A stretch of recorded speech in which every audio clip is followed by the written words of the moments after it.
James Clear says, learning more will increase knowledge, but only attempting more will reduce fear. The more you try it, the less you will fear it.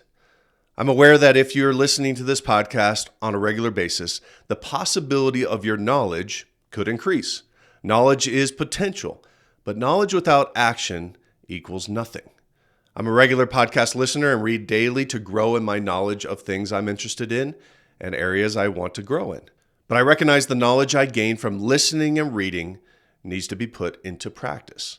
It needs to be tested, and that's where the challenge is.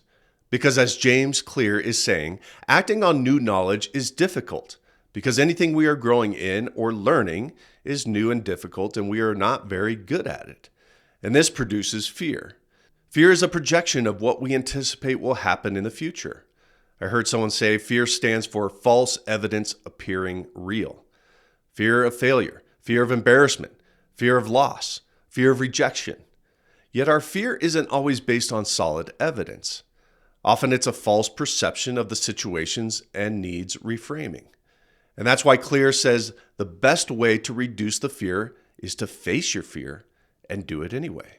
By doing this and doing it more, the less your fear will take hold over you. I found this to be true in my life. When a fear creeps in, the more I avoid it or delay in acting on it, the more the fear builds. Fear of spiders, like me, find ways to be around spiders more.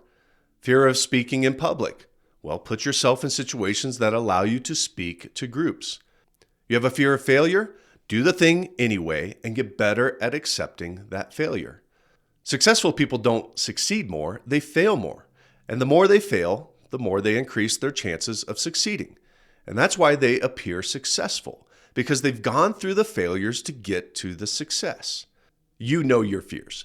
You can think of one right now as you are listening. My challenge to you today is to think of a small thing you can do to face your fear. And by facing it more, the less you will fear it. Carpe Eternitatem.